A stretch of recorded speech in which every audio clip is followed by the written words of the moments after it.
Hello दोस्तों, OMG thinker में आपका एक बार फिर से स्वागत है। दुनिया में तमाम अद्भुत और अनोखी चीज़ें और स्थान हैं जिनके बारे में हर कोई नहीं जानता। आज हम आपको ऐसे ही एक अद्भुत स्थान के बारे में बताने जा रहे हैं जिसके बारे में शायद ही आपने कभी सुना हो क्या देखा हो, क्योंकि ये स्थान एक गांव है। अक्सर देखा जाता है कि घर पर जब भी हम अकेले होते हैं तो बोरियत होने लग जाती है और हम घर से बाहर घूमने के लिए निकल पड़ते हैं। लेकिन ज़रा सोचिए कि आप घर से बाहर घूमने के लिए निकले और आपके इलाके में आपको कोई ना दिखाई दे, तो आपको कैसा महसूस होगा।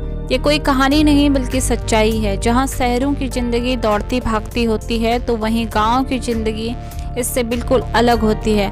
हालांकि आज के दौर में लोगों को गांव से शहरों की तरफ पलायन जारी है, लेकिन हम आपको एक ऐसे गांव के बारे में बताने जा रहे हैं जहां आज महज एक अकेला इंसान रहता है। हम बात कर रहे हैं रूस की सीमा पर बसे डोबरूसा गांव की। बताया जाता है कि सोवियत संघ के टूटने के बाद से इस गांव के सभी लोग आसपास के शहर और किसी अन्य जगहों पर बसने के लिए चले गए। वहीं कुछ लोगों का निधन हो गया। इसके बाद इस साल की शुरुआत में यहाँ 3 लोग बच गए थे, जिसमें से एक दंपति ज़ैना और लीडा थे। ज़ैना और लीडा की मौत फरवरी में हो गई थी, हत्या हो गई थी। इसके बाद इस गांव में सिर्फ एक व्यक्ति गरिसा मुंटोन बचा है।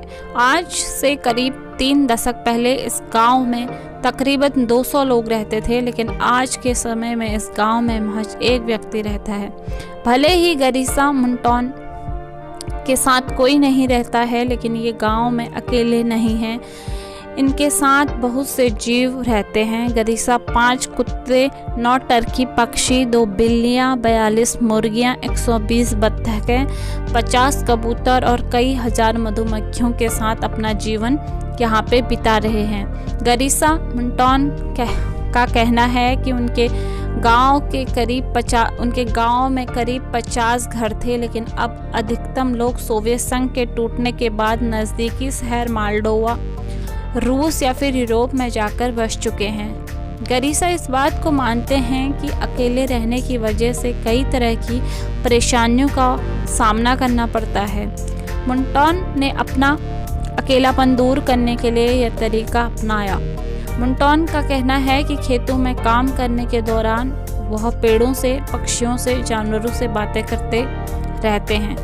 गरिसा बताते हैं कि उनके बात करने के लिए यहाँ कोई नहीं है। 65 वर्षीय गरिसा मुंटोस के मुताबिक पहले गांव के दूसरे छोर पर ज़ैना और लीडा रहते थे और वह अक्सर उनसे फ़ोन पर या मिलकर बातें करने आया करते थे, लेकिन अब उनकी मौत के बाद वह यहाँ बिल्कुल अकेले हो गए हैं। अब उनसे बात करने के लिए यहाँ पर कोई नहीं है।